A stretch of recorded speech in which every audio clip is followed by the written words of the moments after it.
कभी कभी लगता है ना कि इंसान की वैल्यू सिर्फ तब तक है जब तक वो बोल सकता है या फिर जिंदा है।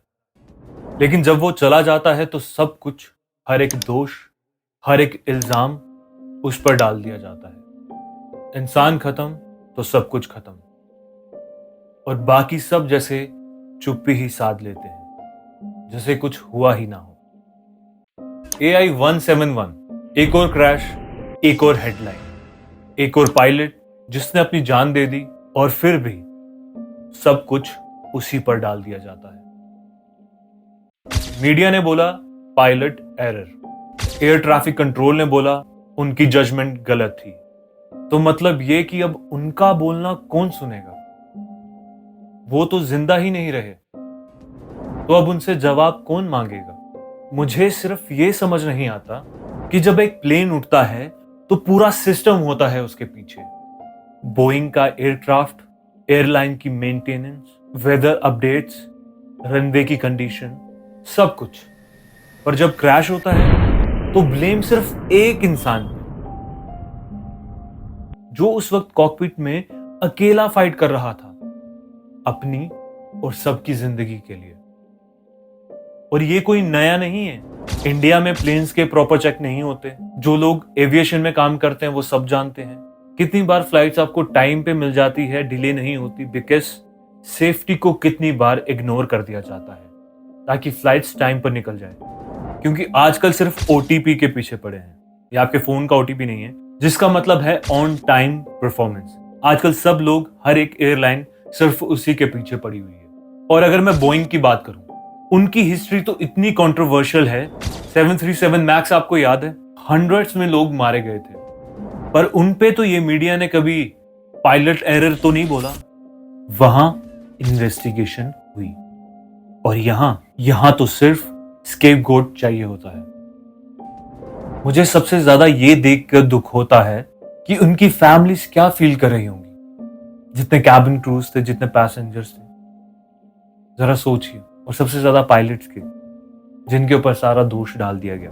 क्योंकि कंपनीज अपने ऊपर तो कभी नहीं लेंगी, क्योंकि उनको लॉन्ग टर्म के लिए चलना है, काम करना है, बोइंग को भी, एयर इंडिया को भी। लेकिन पायलट्स, पता है वो चले गए, अब कौन जवाब देगा, कौन उनसे पूछेगा? वो क्या ही अपने तरफ से अपनी बात रख पाएंगे? Just blame the dead. उनकी फैमिलीज क्या फील कर रही होंगी? अपना बेटा, पति, भाई या बाप एक हीरो था, और उसका नाम तक नहीं बचा पा रहे हैं। क्या सिर्फ इसीलिए कि वो जिंदा नहीं है? क्या इस देश में जो डेड हैं, क्या उनके लिए भी इंसाफ नहीं बचा? आखिर कब तक ये चलेगा? और कब तक हर बार हम ब्लेम ऐसे बंदे पर लगाते रहेंगे जो बोल भी नहीं सकता, अपनी बात भी नहीं रख सकता? आखिर कब तक सब कुछ ढक दिया जाएगा?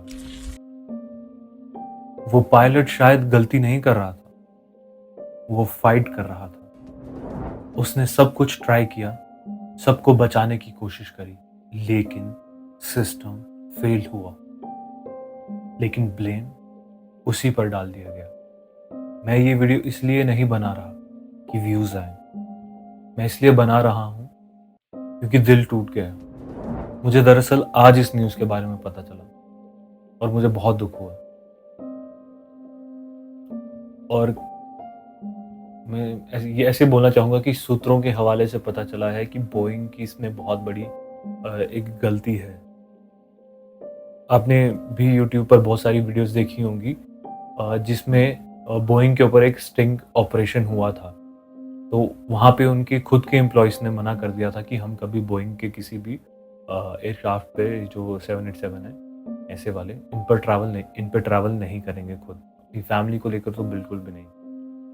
तो ये एक बहुत बड़ा स्टेटमेंट है, बहुत बड़ा स्टेटमेंट है। खैर, फिलहाल मैं यही कहना चाहूँगा कि जितने भी लोग सुन रहे हैं, एक बात याद रखना, ऐसी सिचुएशंस में डेड लोग कभी गलती नहीं करते। बस उनकी कहानियां दबा दी जाती, उनके गले दबा दिए जाते हैं। और आजकल की हमारी इंडियन मीडिया को तो आप सब लोग जानते ही हैं। आजकल वो भरोसे लायक रही नहीं है। और ये बहुत सी एक जाहिर सी बात है कि वो एक टॉपिक उनको मिल जाता है तो उसमें वो बहुत सारी कहानियां जोड़ते हैं जिनका उन कहानियों से लेना देना भी नहीं होता, ताकि वो उसको आगे बढ़ाते जाएं for the TRP, in the memory of all those who couldn't speak for themselves. Justice for AI 171.